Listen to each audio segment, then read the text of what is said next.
मन को तो हमेशा से यही आदत है कि जो वस्तु है पास में उसकी तो एक नज़रअंदाज कर देते हैं और जो नहीं होता उसी के ऊपर फोकस बनाया होता है कि जीवन में अगर पैदल चल रहे हैं तो ध्यान जाता है कि साइकिल एक हो जाए, फिर जब साइकिल ले लेते हैं तो स्कूटर पे ध्यान जाता है और स्कूटर भी मिल जाता है तो गाड़ियाँ, ये जहाज, अन्य और चीज़ों पर ध्यान जाता है।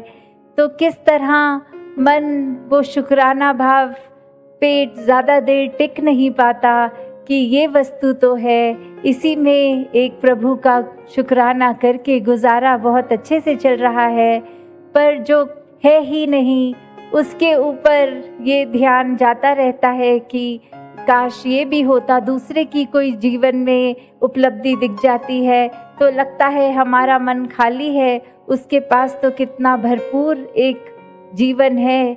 तो वही नज़र, वही दिल दूसरे की उपलब्धियों पर, दूसरों के पास क्या है उसके ऊपर जब टिक जाता है तो हम अंदर से अपने मन को तो खोखला कर लेते हैं। जो विश्वास है वो अपना नहीं होता, वो उधार का होता है। बोरोड बिलीफ सदगुरु ने कहा।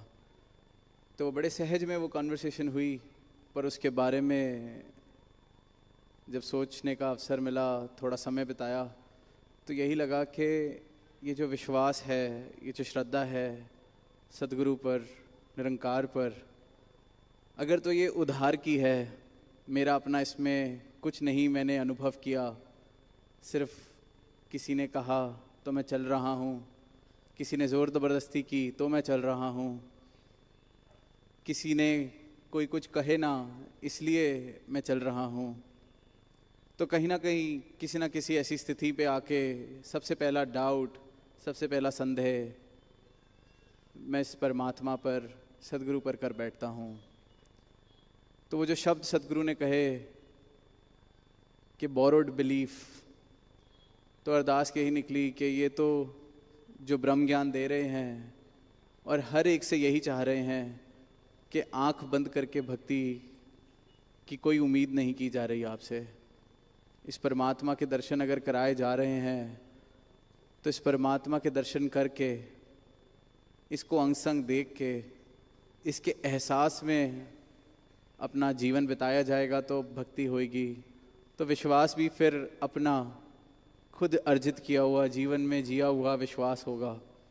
वो किसी के उधार का, किसी से मांगा हुआ या किसी से लिया हुआ विश्वास नहीं होगा। बेशक संतों का संग हमें प्रेरित करता है, उनके अनुभव से हम सीखते हैं, पर जब तक इस परमात्मा के साथ अपना नाता मेरा नहीं जुड़ता, सदगुरु के चरणों से मेरी अपनी प्रीत नहीं जुड़ती, तब तक मेरी भक्ति अभी अधूरी है।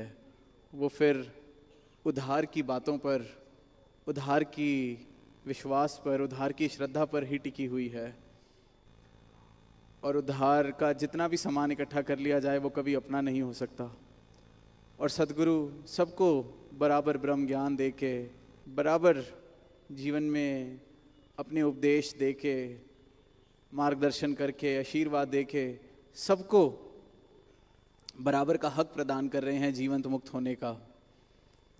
तो किसी और का जीवन मुक्त हो गया, उसको उधार लेकर मैं जीवन से मुक्ति नहीं पा सकता। जीते जी मुक्त होना मुझे खुद है। और सदगुरु निरंतर इन बातों के लिए हमें चेतन करते हैं। तो इस नए वर्ष में यही अरदास कि हम अपने अनुभव से अपनी प्रीत इनके चरणों से जोड़ सकें, इस परमात्मा का एहसास खुद जीवन में कर सकें। और अगर उस में कहीं कमी है तो संतों से प्रेरित होकर, संतों का संग कर कर, सदगुरु से अरदास कर कर इस अमृत को अपने जीवन में शामिल करते चले जाएं। प्यार से कहना जी। धन्यवाद जी।